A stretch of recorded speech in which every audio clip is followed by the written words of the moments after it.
What is up, the world of the living? My name is LexP. The world is real scary right now, honestly. Let's play Minecraft a little. Welcome to Truly Bedrock. Thirst has no curfew. Oh, yeah, potions. I would like some potions. We want harming potions. So my thinking is, if you can provide me with a shulker of each of strength, health, and regen. Because our Guardian farm is going to rely on us throwing harming potions at the Guardians to kill them. Yeah, no, I would just like something to drink. Luckily, I have a solution. And so I present to you the Potion-O-Matic 9000. That's not her name. What? Her name's Barbara. Is she also sentient? No, I just named her yesterday for fun. So Barbara here is, well, she's more of a bartender, alchemist, and a bottling plant, all wrapped up in a nice combination. We already had a couple episodes dedicated to her, and it is a pretty nice computer over here. Yeah, potion making in Minecraft is less of an issue of getting the resources themselves, and more of an issue of just standing there putting materials into a brewing stand meticulously, which is exactly the issue that Barbara over here solves perfectly. The general idea is that this is a single potion type auto-brewer that will produce the potion until it runs out of ingredients, bottles, or, you know, the packaging to package it into. The trouble with her is that, well, she's not as useful as she could be. For an incredibly bulky contraption, she only ever outputs one kind of a potion, and if I want to do a different kind of a potion, like for redstone over there, I would have to manually swap the ingredients within the droppers. And that's not ideal, not necessarily. I would absolutely love to be able to just flick a lever on a particular ingredient and add it into the combination. And I was originally planning to build 2 or 3 more Barbaras, until I realized that we can actually pretty easily add and remove ingredients from the contraption. Check this out. And voila!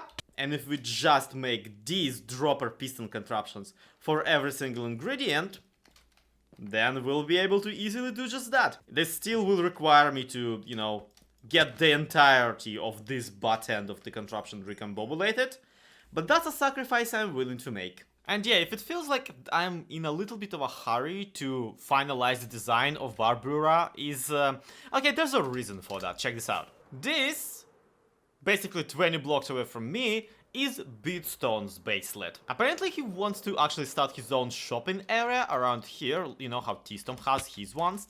And this is the first building in it. Not only is this diagonal building magic, but also it's incredibly pretty. And I'm sorry, I will not be outbuilt on my own territory. Okay, this is not my own territory, but you get my point. But it actually has an entire city planned out already. I'm actually looking at it, I'm really questioning how far is he gonna go just to follow the already established outline. And also how much of that outline he will not notice if it changes. I'm gonna wait for him to leave this area before I start messing around. So here's how the system currently handles there being or not being ingredients in the entire system. This comparator is like asking, yo, dropper, do you have any materials in you? And if it doesn't, then this lamp goes off, which represents the shut-off line. One ingredient running out is enough of a reason to shut off the entire contraption naturally, otherwise we're gonna start brewing absolute gibberish. And yeah, I like this. This is eloquent and cute and has enough space for me to both put enough redstone to activate the droppers and enough space to put hoppers leading into them to feed the ingredients automatically. And to think about it, the solution that we need to do is really easy. We just add a piston like this that's gonna just yoink. But here's the problem. Even if there is some ingredients in here, but the ingredients just simply are not part of this recipe, we remove the dropper, and this baby just goes, yeah. If there's no dropper, then there's no ingredients, so the shut-off line needs to be activated. So what we need to do is we need a separate line going from this lever down there, all the way back to this here place, just to kind of, you know, let this thingy know that it's fine, keep brewing. Listen, this is how I see redstone working, alright? It's all just a bunch of contraptions arguing with one another. So here's the contraption the way it is right now. Elegant, beautiful, functional, really, really nice. And here's the trash fire that we're gonna install instead of it. Yep. I'm sorry, Bubs, you're gonna put on some weight. I'm not sorry, this is much more technologically advanced and way more fun. Quick test, ingredients are here, but we're not using them, therefore the lamp is off, therefore everything is go. Ingredients are in here, but we're not using them. So the lamp is off, so the brewing continues. Ingredients are there and we're using them, so the lamp is off, so everything is going on. And finally, ingredients are being used, but there aren't any, so the lamp is off. Everything seems to be in order. Honestly, I don't even see any issue. I actually do instantly see a few issues, but they're not to do with this contraption in particular. They actually have to do with this friend down here, because currently the timing of my beautiful item hopper clock is set to specifically brew a 3-ingredient potion. And the largest one we might want to brew is gonna be a 5-ingredient.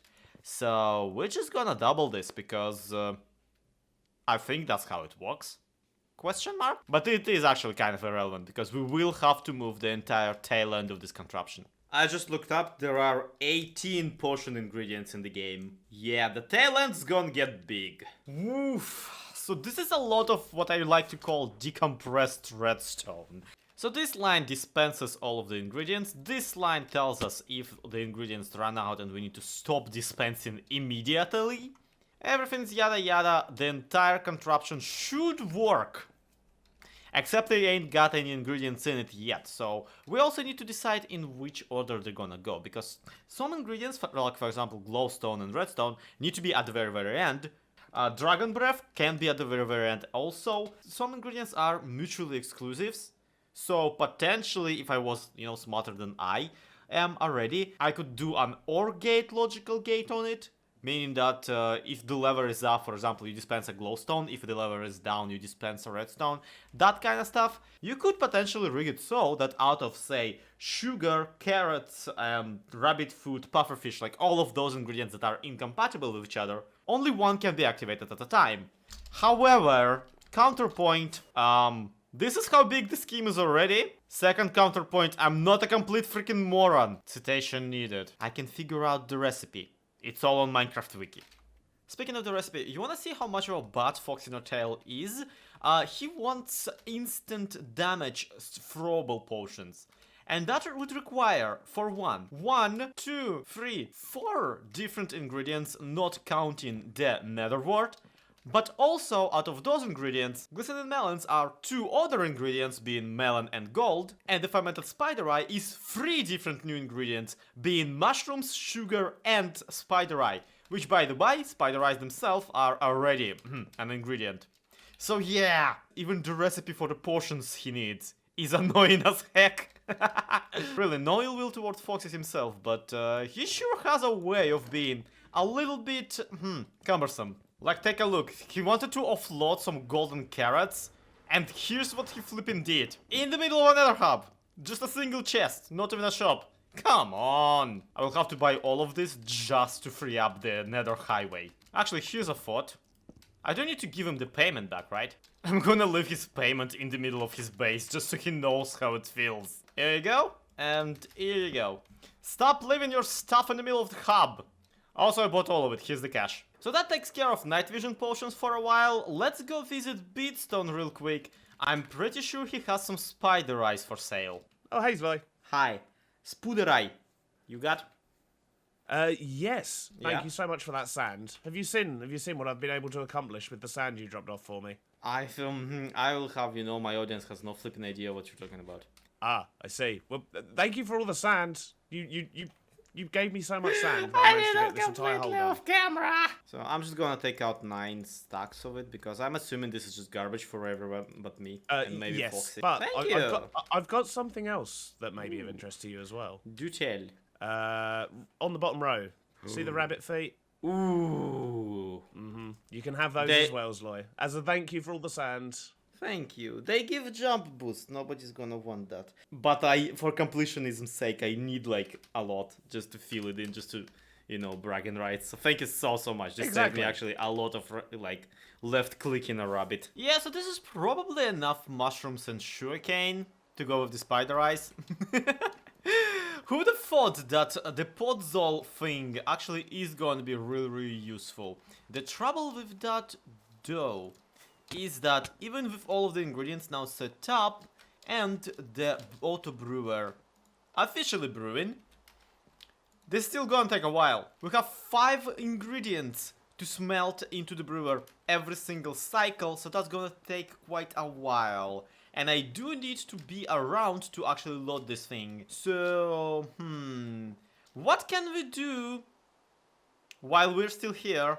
And what would be very fun? Yeah, I promised you to troll Beardstone. We're gonna troll Beardstone. See, he has these plans for an entire city, and I'm willing to see how thorough he's gonna be with following them through. And the upper shelf is still empty, so look.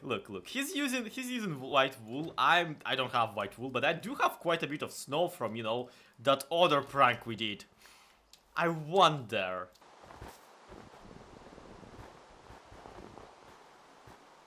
You figure you can already see what I'm doing here? Okay, so here's his blueprint for his own city. And here is my blueprint for his own city. Sub to Slob.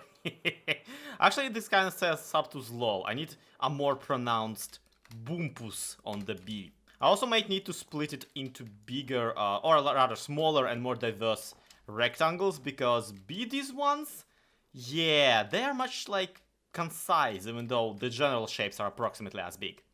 Never mind me, just adding random lines to make it look a little bit more stealth. He's gonna be so confused when he finds this, like, I'm pretty sure he can remember that he didn't place all of the snow. Still, there's always this tiny chance that he will actually take the challenge. And if he doesn't, trust me, I actually have an even funnier way of doing this exact prank on him. In, you know, an even more interesting way. A way he cannot prevent happening at all. Talk about an A-frame house. Hilariously, there's not a single A in this entire project, so talk about Zloy frame house, you know? Frame a Zloy. No, really, try it. Frame me. I've been to jail twice over the span of the series. I can take you. Figured this is obscure enough? Right, let's see how my microwave is doing. Okay, so we're brewing the 5th shulker box of Splash Potion of Hammin. I am very slow at placing snow. And I've been thinking, what would be the most inconvenient way of delivering that to Foxy? That's when I remembered cauldrons exist. You can actually put potions into cauldrons for no particular reason. And you can actually chug potions out of the cauldrons. The trouble with this is that splash potions don't actually go there. Or do they? Why did I think that it didn't? Another trouble with that is I don't have nearly enough iron. Listen, it's 9 AM on a weekend. I'm not gonna go get myself an iron farm. There's crying to be done. So I'm just gonna deliver it directly to Foxy's base in a convenient chest. However, I am gonna rename it Gamer's Loy Buff Water. Inflict psychic damage when possible. Plop. Honestly decided to just not bother most of his base and just park a cart with this stuff around the corner. He'll know who it's from. Next time we'll make sure to put an outer shell to Barbrura and try to make her into an actual building one can look at without crying. But until then, that's gonna be it for today. Thank you everybody so much for watching. This has been Slow XP. This has been Truly Bedrock. To be continued. Have a good one. Bye bye.